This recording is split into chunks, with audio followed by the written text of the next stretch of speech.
Wow, that's a real race start for you. Hello everyone and welcome back to another Hookster Talks. Yes, that was the recent historic Monaco race. I think that was Louis Delatrazzi's dad actually driving that car, the old Hesketh car of course. A little bit of continuity between us and our James Hunt career mode.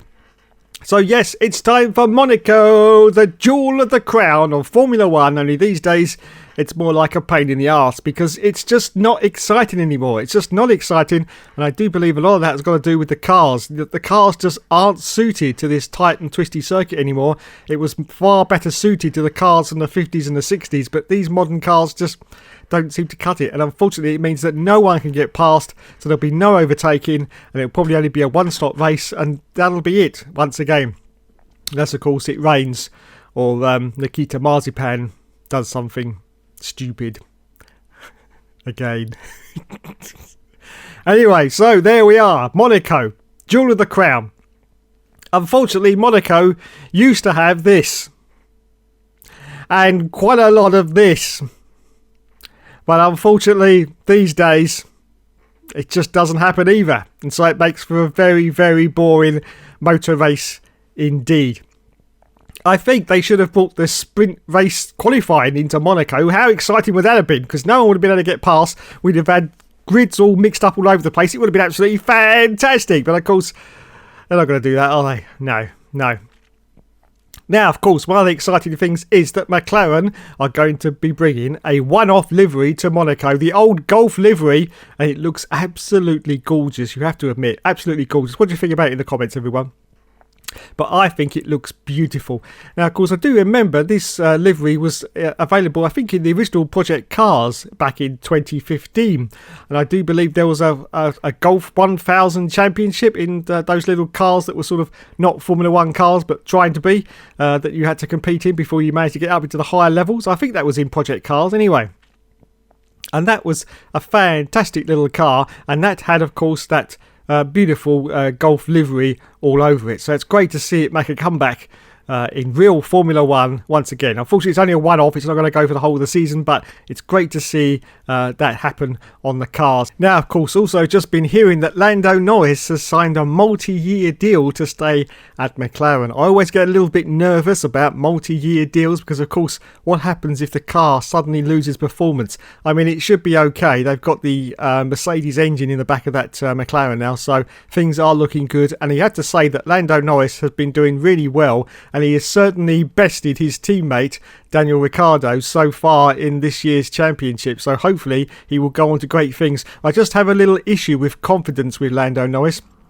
I think if he gets a couple of bad races under his belt, he could start to slip down and maybe get bested a little bit by Daniel Ricciardo at some point in the season. But hopefully that won't happen and he will continue, and hopefully McLaren will continue as well. But of course, there's always the possibility that their performance could basically stay where they are and they could end up sort of finishing 5th and 6th each race. There's nothing to say that they're suddenly going to make that jump and get past the Red Bulls and the Mercedes. Well, I don't think they've got any chance of getting past the Mercedes, to be fair, but the Red Bull is quite a possibility at this point in time. So there you go. Lando Norris has signed for a multi-year deal, which should see all the Lando Norris fans going crazy for quite a few years yet.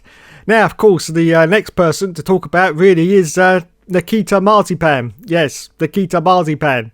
He's going to be at Monaco this weekend, lads. Yes, Monaco. That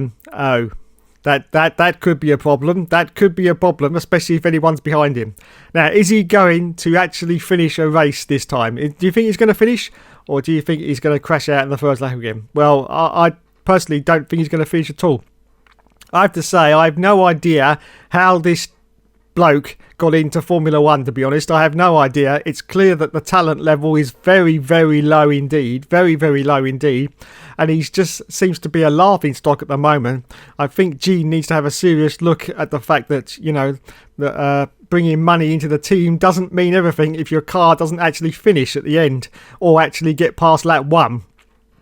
Yeah, it means absolutely nought, Gene. So, you know, I'd look at that and think what you're going to do. I mean, if this was a Red Bull scenario in about what, 3 or 4 more races, I would have thought. He would have been out of that team, and well, he would have been demoted possibly to the lower sort of AlphaTauri sector of Red Bull. But unfortunately, Haas have only got one team, so they can't do that. So unfortunately, they probably have to get rid of him. I really can't see that he's going to last the whole season, to be honest. Not on his performance at the moment. I mean, to be fair though, the car is a complete dog. Mick Schumacher is doing the best that he can do just to get that car to finish races, to be fair. Well, has it finished yet? I can't actually remember. But anyway, he's doing the best job that he can. But I mean, Nikita Marzipan is he's just not even there, is he really? He's just not even there. And he needs a serious boot up the backside from Gunther Steiner, to get him to sort of buck his ideas up and to actually prove to everyone out there that he can at least drive a Formula 1 car. Because at the moment, he just doesn't look like he can even drive the car. He seems to have no awareness of what's going on around him either. He's just oblivious. Like blue flags? What blue flags? I can't see any blue flags. What? No, what's the matter? What's the matter? And it's just ridiculous. He's supposed to be a top flight Formula 1 driver, and it's just not coming across whatsoever. Yes, he's turning into the new Ricardo Rossi. Yes, the new Ricardo Rossi. It's just absolutely fantastic. It actually reminds me a little bit more of Julian Palmer, of course, who was pretty disastrous at Renault. If anyone doesn't know how he actually sort of got the job, well, it was a sort of bit of, that he knew quite a few people that sort of got him in, We won't say any more than that, but there you go. It's not what you know, it's who you know in this life, unfortunately, and that's what happened with Julian Palmer. Well, unfortunately, he didn't last very long either. And of course, we've got the famous memes where he's going about, you've got to have your wits about you on a street circuit, and he promptly crashed when he drove on the street circuit. Yes. Well done, Julian. But of course, it's great now because we can just completely take the piss out of him with all our videos. So it's no problem whatsoever. So put your predictions in, everyone, for the Monaco Grand Prix. Yes. There's just no, I don't know, I can't really describe it, but there's just no excitement in these races anymore. I'm not talking about the race, more the build-up. The build-up to the race used to be just as exciting sometimes as the race itself. But I've got it. There's no atmosphere. There's no atmosphere in these races anymore. That's the thing. I mean, I've been watching quite a few old races recently. And the actual build-up to the race was just really, really exciting. It really was. These days, there's just,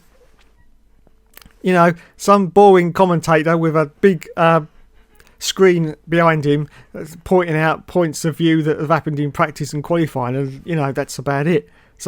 Bring back the grid, girls. That's what I say. Bring back the excitement, bring back some of the glamour, because it's just seriously missing at the moment from Formula 1. And of course, they've got this dispute going on at the moment about pay TV rights once again in Formula 1 that has reared its ugly head. I think in Germany, someone's lost their contract to actually broadcast Formula 1, and it's just not good. Just get rid of the pay TV, okay? Just get rid of it and make it available to everyone, because Sky, okay, that you have to pay for, get less viewers than Channel 4, who only show the highlights, and you don't have to pay for Channel 4 in the UK. What does that tell you? Apart from the fact that most people can't be bothered to watch a complete race from start to finish, which is why they actually brought in the sprint qualifying, because they said a lot of the younger people can't be bothered to watch a full Grand Prix. And I say, what's the matter with you youngsters? You got the attention span of a bloody gnat. You really have these days. It's unbelievable, Seeds. It's an hour and 40 minutes, for Christ's sake. Just watch the bloody thing. But of course, if it was more exciting, then obviously they would watch it, wouldn't they, the youngsters? Yes. If it was like a Marvel movie every single race, suddenly Thor would come down with his big hammer and clock everyone round the head. Yeah, oh, cop this, cop that, cop that. It would be exciting, wouldn't it? But that doesn't happen, because it's the same thing every single race. Lewis Hamilton wins the race. He's epic, gorgeous, everyone loves him. And, Max Verstappen finishes second, and then all the rest finish promptly behind. And that's what happens every single race. Nothing changes. It's still Formula One. Now, of course, I think over the last few years, a lot of this is due to the fact that Liberty Media took over. Everyone was so excited when they took over that they thought it was going to be brilliant. And they brought on, what was it, dancing girls at some of the races, wasn't it? Yeah, to try and... That didn't work. No. And to be honest, I think Liberty Media have really not improved the spectacle one bit. They've tried to improve everything else apart from the main thing that needs improving, which is the racing itself. Yes, because they've completely forgotten that is the main part of the show. Yes, that is it. It's the racing. That's the most important thing. But no, they've just... I don't know. Anyway, that's the end of my rant. I just like to say thanks so much for watching, everyone. Put your predictions in the comment section about who do you think your top 3 is going to be at Monaco. Now, of course, this is going to be anyone's race at Monaco. And if it rains, well, I don't think it's forecast, but if it rains, oh my goodness, it could be anyone's. So put your top 3 in and we'll see how we go. I'd also like to apologise. Unfortunately, at the weekend, my webcam actually broke. Well, in fact, it's not actually a webcam. It was a camera, video camera that I use as a webcam. It sits on a tripod, and unfortunately, the tripod's actually broken, and I'm always knocking it over. At the weekend, I knocked it over again, picked it up, and unfortunately, where you plug the USB in the back of it has actually broken off. So I've had to get a new camera. Now, fortunately, webcams are as cheap as chips right now. Now, during the lockdowns, I understand they were going for about £100 because, of course, everyone needed a webcam because we're all at home. Absolutely outrageous. It's like the scalpers on selling PS5s, isn't it? But fortunately, I didn't pay that for it, and the prices have now come down on webcams, and they're back to being cheap as chips again. Because let's face it, it's just a camera at the end of the day, isn't it? With a microphone on it. It doesn't need to be that expensive, does it? No. So there you go. I have got a new webcam that I'm broadcasting through. So please make sure you click on all the ads so I can make the money back. Thank you very much. I really shouldn't say that. No, YouTube hates that sort of thing. No, you shouldn't encourage people to click on the ads, even though they run ads through all the videos. Isn't that encouragement for you to click on the ads in the first place? I'm not quite sure. Anyway, it's time for me to have my medication. Thanks so much for watching, everyone. You have been awesome, as always. As always, I will see you in the next video. Thank you, and good night. Have a nice Monaco weekend. Ta-da.